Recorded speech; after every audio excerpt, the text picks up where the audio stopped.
Mas, quando a gente interage hoje com o investidor lá de fora, é engraçado porque na conversa daqui de dentro do Brasil, a sensação que dá é que o Brasil virou novamente, mais uma vez, a bola da vez. Né? Que a grande oportunidade de ganho de capital, que a bolsa está muito descontada, que o kit Brasil está descontado, então é para comprar moeda, é para comprar NTNB, é para comprar a bolsa no Brasil, e que o gringo vai investir aqui, que está todo mundo de olho, etc. Quando a gente vai conversar com o investidor lá de fora, é engraçado, porque ele fala, opa, você não é essa menina dos olhos, não, você não é essa bola de cristal, você não é essa beleza toda, não. Quem é o teu vizinho. O cara que fala espanhol aí do seu lado, os hermanos. A Argentina é talvez, eu consigo falar isso com alguma margem de segurança, é o investimento mais comentado lá fora da perspectiva de retorno, né? Que é impressionante o case, etc. Só que eu tava sentindo falta de um conteúdo que explorasse. Aí, pô, vem você, amigo meu, com um fundo inclusive dedicado para explorar essa grande oportunidade, né? E aí eu falando com você falou, pô, cara, é o Brasil em 98. Eu falei, putz, não, então vamos levar para Stock Pickers e cá estamos. Então, eu queria já começar, até para você abrir a apresentação, por que é que você acha na RPS, assim como esses investidores estrangeiros que a gente conversou, que talvez a Argentina seja um dos maiores, se não o maior investimento dos próximos anos? Bom, obrigado, Lucas. Estar aqui é um prazer dividir essa ideia de investir. Eu posso dizer assim, na nossa vida a gente tem que acertar uns 2, 3 trades. O tamanho e a oportunidade. Eu acertei uns 2, 3, 4 trades ao longo desses 25 anos que eu tenho fazendo gestão. E eu tenho convicção que esse case da Argentina vai ser o case que vai me fazer aposentar de vez. Eu já estou quase aposentado, mas aí eu vou me aposentar de vez com os investimentos que eu estou fazendo em Argentina. E eu Caramba. falo isso assim, porque já estou fazendo isso há 30 anos, já vi muita coisa. E o que a gente está vendo na Argentina é um fundamento muito bacana, e eu vou explicar ele todinho, de ponta a ponta, com um preço associado a esse fundamento muito fora do lugar. O que é muito raro hoje em dia. Eu te conto uma história legal, mas quando você vai lá ver o preço, você já está no preço ou está muito acima do preço. A Argentina está muito longe do preço, e eu estou falando aqui para multiplicar o patrimônio por 10. Não é para ganhar 15, 20, 30%. É para ganhar 1000%, 1500% se a minha tese estiver certa. Para fazer um chamariz da tese é o seguinte: você gostaria de comprar a seguinte hipótese: Tarcísio eleito, tendo aprovado no Congresso um ajuste fiscal no Brasil que colocasse as contas do Brasil em trajetória sustentável, pagando no Bovespa 80 mil pontos. O que você acha dessa tese? Tarcísio eleito, o ajuste fiscal aprovado pelo Congresso e negociado com a sociedade, e você pagar uns 30%, 40% abaixo do que está aí na tela o índice. É mais ou menos esse o combo que eu estou vendo na Argentina. Só que a diferença, e aí você vai, bom, mas então não tem 1000% para ganhar. Então, a diferença é que a Argentina tem uma estrutura de PIB, e aí eu estou falando de estrutura de crédito, estrutura de cadeia de lojas de venda, estrutura assim, da economia como de infraestrutura, estrutura de setor imobiliário, estrutura do setor elétrico, estrutura do setor de óleo e gás, estrutura, enfim, da economia como um todo, equivalente a que o Brasil tinha pré-Plano Real.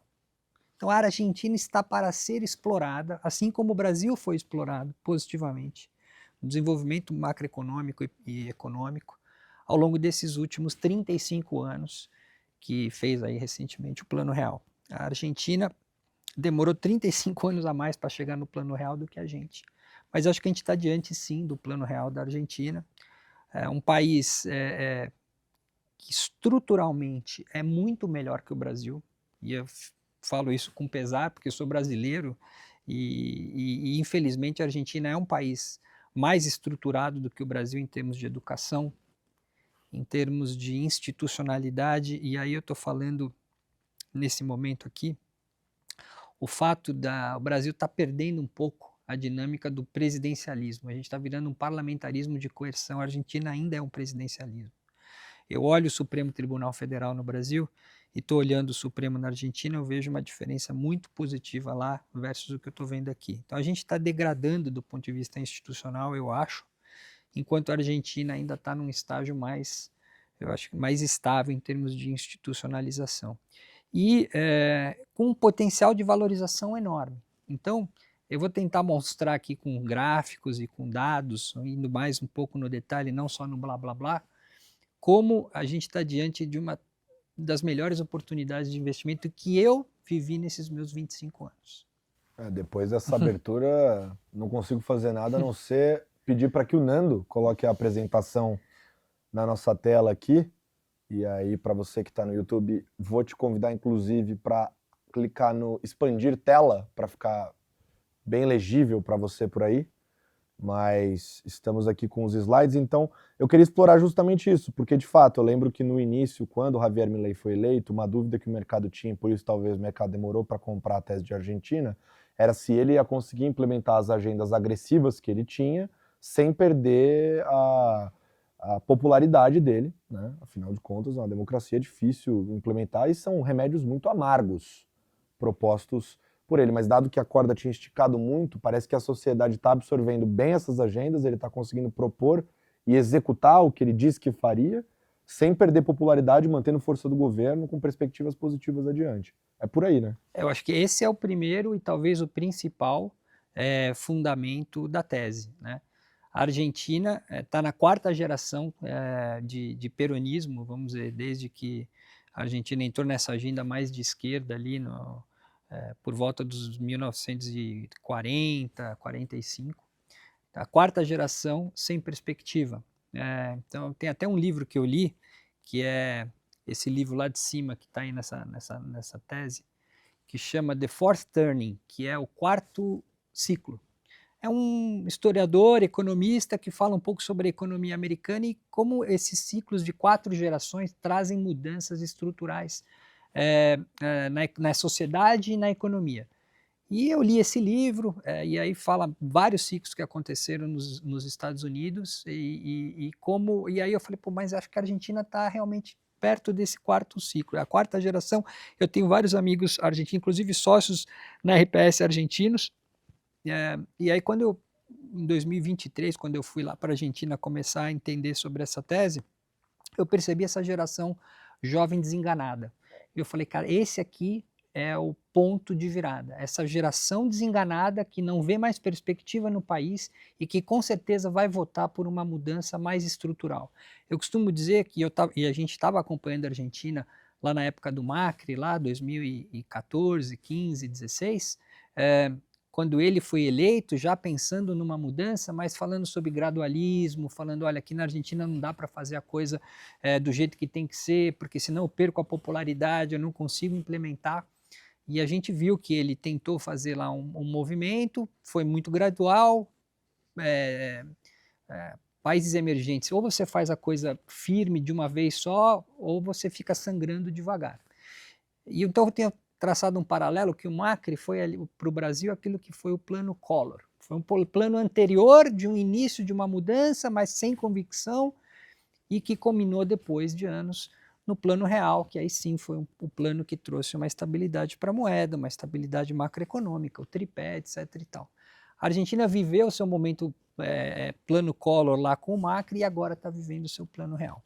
Apoiado pela sociedade, isso é a coisa mais legal. O Milei falou que ia fazer tudo o que está fazendo e foi eleito para fazer, não teve estelionato eleitoral. E aí eu traço um paralelo para o Brasil do ano que vem. Será que o presidente que for eleito o ano que vem, vamos supor que seja um presidente de direita, que tem uma cabeça liberal, será que ele vai conseguir implementar as mudanças que o Brasil precisa fazer, assim como a Argentina? Teoricamente falando, é uma agenda difícil, né? Porque ele não vai falar isso. Eu tenho certeza que na campanha... É difícil na campanha ele chegar e falar, vou congelar o salário mínimo. Isso. Né? Assim, e o Brasil tem que fazer um ajuste fiscal monumental. E vai ter que endereçar benefícios e meio lanche que quase toda a sociedade brasileira tem. Eu tenho certeza que ele não vai falar sobre isso na campanha, ele vai ser eleito e ele provavelmente vai ter que fazer alguma coisa, dado que a gente vai bater no muro em 2027. Os dados fiscais estão para ir para todo mundo ver, em 2027 acaba o orçamento discricionário do governo, vai ser tudo despesa obrigatória e vai parar o Estado. Como não vai parar, alguma coisa vai acontecer.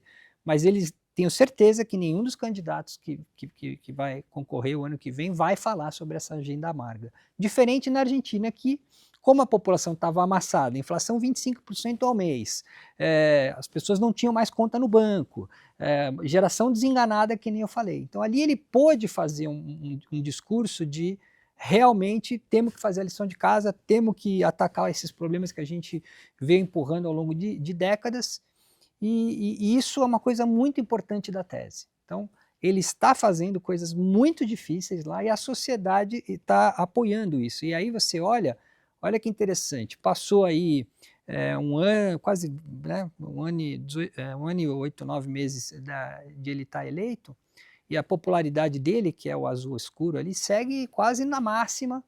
E assim, olha que absurdo, ele continua com uma popularidade quase na máxima, tendo aumentado a conta de luz 6 vezes, não é 6%, é 600% subiu a conta de luz. 400% subiu a taxa de gás. O táxi multiplicou por 3 ou 4. Enfim, ele fez uma reprecificação de quase todas as contas de despesa de uma família argentina por 4, 5, 6 vezes. E mesmo assim continua com uma popularidade. A sociedade argentina entendeu, e você vai lá e conversa com eles lá, no mais populismo. E ele conseguiu, em função disso, fazer um grande ajuste fiscal. A Argentina tinha, aqui no gráfico da esquerda, déficit primário da ordem de 2% do PIB nos últimos anos antes da eleição. 2023, 2022... 2021, por volta de 2% do PIB de déficit primário. O Brasil está rodando ali hoje a 0,6%, talvez, se colocar todas as contas, aí talvez mais para 1%. Em 12 meses, ele rodou de menos 2 para mais 2. Então, em 2024, a Argentina já teve um superávit primário da ordem de 1,7% do PIB. Então, ele conseguiu virar 400 basis points, 4% do PIB em ajuste fiscal. Nós estamos aqui se matando para fazer uma PEC, não sei o quê, para tentar arrumar 0,2%, 0,3% do PIB de ajuste, e mesmo assim a sociedade entra em briga, as elites, enfim, ninguém quer abrir mão do seu meio lanche. A Argentina conseguiu fazer um ajuste desse tamanho. E aí, como é que veio esse ajuste? Né? Não é possível. Como é que o cara conseguiu fazer, numa democracia, um ajuste de 400 pontos do PIB? Então, foi um ajuste nas tarifas públicas. Então, todas as tarifas eram mega subsidiadas. Mais ou menos, as tarifas cobriam só 50% dos custos, pegando no geral, assim, desde a energia até transporte público, etc. Então ele fez um ajuste de preços, então hoje as tarifas que são cobradas da sociedade argentina cobre já 90% dos custos dos serviços prestados, então foi um grande ajuste. Ele fez um ajuste bastante significativo na máquina pública, então ele mandou mais ou menos 40, 50 mil funcionários públicos federais embora. Se você fizer uma proporção do PIB, e uma proporção da população, seria o equivalente ao Brasil mandar 250 mil funcionários públicos federais embora. 250 mil funcionários públicos federais embora significa mandar mais ou menos 1/4 de todo o contingente de servidores federais embora. Você acha que o Brasil tem condição de fazer um negócio desse tamanho? A Argentina fez. E a cabeça do liberal, né, o libertário, no caso dele, é assim, eu preciso diminuir o tamanho do Estado para diminuir a carga tributária, para aumentar o PIB potencial. E é isso que a Argentina está fazendo. A Argentina já tem uma carga tributária que não é tão elevada. É elevada a padrões mundiais, mas aqui está um pouco do comparativo Argentina-Brasil, do lado esquerdo. Então, ó, a carga tributária no Brasil é mais ou menos 33% do PIB. E mesmo assim a gente tem um déficit nominal da ordem de 10% do PIB. O Estado brasileiro, entre carga tributária e déficit, come mais ou menos 40% do PIB no Brasil. A Argentina tem uma carga tributária de 27,8% do PIB. Então, lá se vão aí uns 5% de diferença a menos na Argentina, que é muito. Imagina o Brasil conseguir baixar 5 pontos percentuais do PIB em carga tributária. A Argentina já está lá e tem superávit de 2%. O Brasil tem 33% com déficit de entre 0,5% e 1%. O IVA que a gente está implementando agora, no Brasil, o nosso IVA vai ser de 28%, tem essa briga 27%, 28%, uma das maiores alíquotas do mundo. A Argentina tem 21%. A Argentina tem contribuição previdenciária, que no Brasil uma das contas mais importantes para o governo em termos de receita é a contribuição previdenciária. No Brasil é 10% do PIB, na Argentina é só 4%. A Argentina, 4 não 5%. A Argentina tem espaço para aumentar um pouco a sua carga em cima das pensões, que é muito baixa. E assim tem um monte de números assim, para a gente olhar. Então, assim, é engraçado que a Argentina tem uma carga tributária menor do que a nossa, tem um tamanho de dívida bem menor que o nosso. A dívida argentina é 41% do PIB, dívida líquida. Do Brasil é 62% de dívida líquida. Então a Argentina parte de um tamanho de dívida bem menor. Claro que tem um problema muito sério, que essa dívida toda praticamente em dólar, 70% dela em dólar, a gente não tem dívida em dólar. Então esse é o calcanhar de Aquiles da tese da Argentina. Mas se você olha tamanho da carga tributária, como é que estão as contas públicas, o fluxo das contas públicas, o tamanho da dívida, se a Argentina conseguir convencer os investidores e o mercado que ela é capaz de atrair 20 bilhões de dólares por ano em dinheiro estrangeiro para financiar a sua dívida que vence nos próximos anos e o seu crescimento potencial, eu acertei a minha tese. E os ativos na Argentina vão subir 1000% nos próximos 10 anos. Você acha que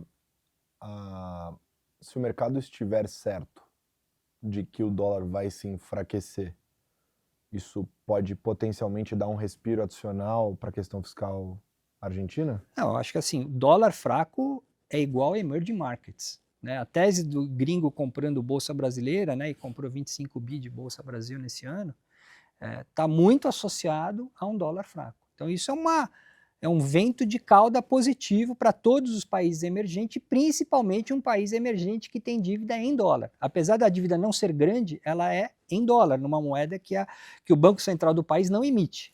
E aí a fragilidade da Argentina.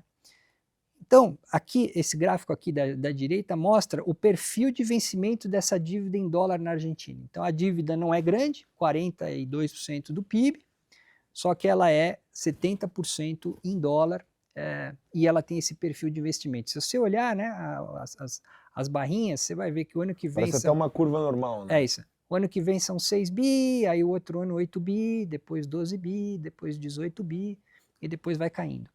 Então aquele número que eu falei, se a Argentina conseguir convencer o mundo a fazer investimentos direto ou investimentos de portfólio da ordem de 20 bi de dólar por ano, ela vai conseguir passar por essa montanha de forma relativamente tranquila, vai virar investment grade de forma muito rápida, porque os números, a foto dos números já são de um país investment grade.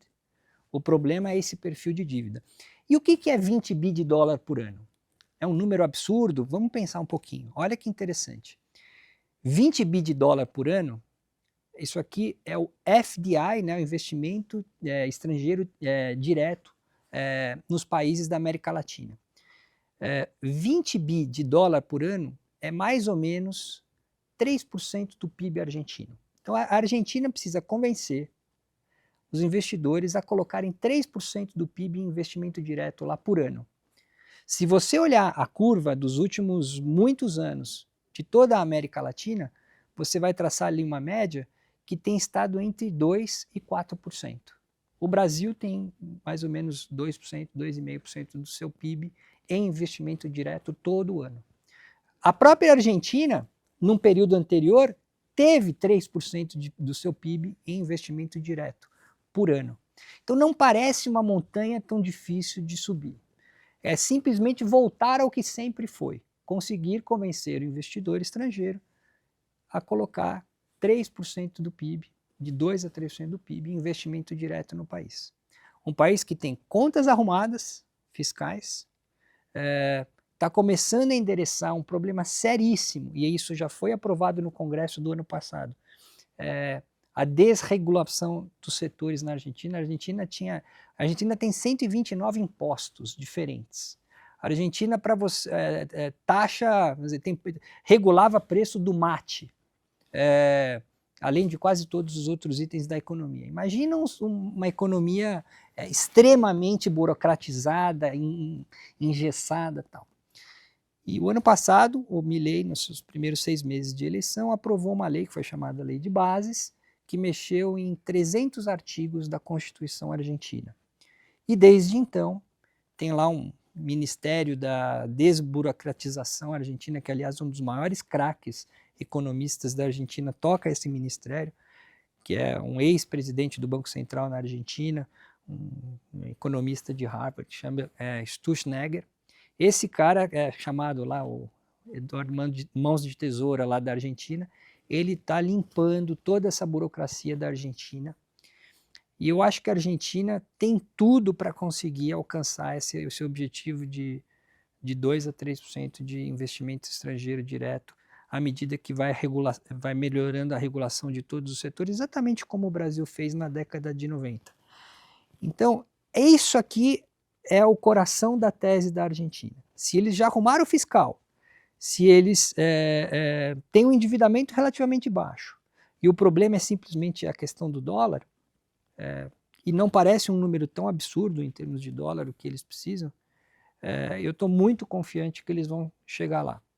Esse ano teve algumas coisas muito importantes que aconteceram. Primeiro foi o acordo com a FMI, né? Eles fizeram um acordo importante, que trouxe aí, give or take, mais ou menos 32 bilhões de dólares de reservas adicionais para a Argentina. É um programa que foi sancionado pelo FMI, porque tudo que um país precisa fazer para conseguir ter acesso a um financiamento adicional do FMI, a Argentina já tinha feito vezes 2. Então, esse ajuste fiscal, arrumar as contas públicas, e aí o que aconteceu com esse acordo foi que agora o câmbio está livre na Argentina, ainda não 100% livre, porque tem um estoque de dólar represado de algumas empresas aí que não podiam mandar dólar para fora da Argentina, e eles vão endereçar isso ao longo de alguns anos. Mas isso era por conta da conta de capital externo fechada? Sim. Mas esse é um ponto já que eu queria te perguntar, Paulo, rapidamente, já Claro. que você entrou nesse assunto. Como é que endereça esse tema? Porque esse é um tema importante para viabilizar essa entrada de capital, correto? Sim. Então, o que eles já fizeram é o seguinte, o fluxo já está livre. Hoje, se você colocar um dinheiro na Argentina, você pode tirar esse dinheiro amanhã, se você quiser. Se gerar lucro, você pode pagar quanto dividendo você quiser. O fluxo desse ano para frente já está totalmente livre. Tá bom. Então o investimento novo já está totalmente livre. Tá bom. O problema é que existia um estoque de lucros acumulados que a Argentina não deixava as empresas remeterem, porque era um capital fechado. Isso é um estoque que se estima da ordem de 20 e 25 bi de dólar. E o que a Argentina vai fazer beleza, não dá para todo mundo mandar de uma vez só esse dinheiro, porque vai arrebentar a pouca reserva que eu tenho. Então vamos fazer isso escalonado ao longo de alguns anos. Eles estão até emitindo uns bondes para as empresas trocarem esse dólar que querem remeter por uma dívida. E aí isso você tem um prazo de vencimento desses bondes, e com isso a Argentina... Bonde do governo mesmo? Do governo. Então eles estão escalonando esse negócio, e isso vai depender. Se entrar dinheiro estrangeiro direto, dinheiro de portfólio, etc., e eles começarem a acumular reserva de uma forma mais rápida nos próximos 2, 3 anos, talvez eles acelerem o vencimento desses bondes. Mas a verdade é que hoje o argentino, pessoa física, já compra o que ele quiser de dólar, manda dinheiro para fora, dolariza seu patrimônio se quiser, 100%. Então já teve uma grande evolução nesse último pilar que faltava do ajuste macroeconômico argentino, que era endereçar a questão do câmbio. Então, hoje o câmbio na Argentina é livre, e ainda tem só esse estoque de dinheiro no passado que eles estão escalonando. Inclusive, isso é um problema, porque o MSI, né, que então a Argentina vai ser reavaliada nos próximos anos a partir desse ajuste macroeconômico que está fazendo. E o MSI, a Argentina hoje não está em índice nenhum, né, não está nem no índice de mercado de fronteira, é off-index total. Uma das coisas que é um problema para a Argentina é o fato disso, de ela estar fora dos índices, então ninguém precisa investir na Argentina para correr atrás de algum índice. Então, o dinheiro, todo esse dinheiro passivo que hoje investe em índices, ETFs e tal, simplesmente não tem que ir para a Argentina. E o que se espera é que o ano que vem, né, o MSCI vai fazer uma reavaliação da Argentina e provavelmente em 12 meses, talvez meados de 2027, a Argentina vai voltar a ser um país emergente e aí vai ter um dinheiro passivo importante para entrar nessa reclassificação da Argentina. Isso é uma das coisas que tem pesado um pouco no mercado argentino, o fato de eles ainda estarem off-index nos mercados de equity.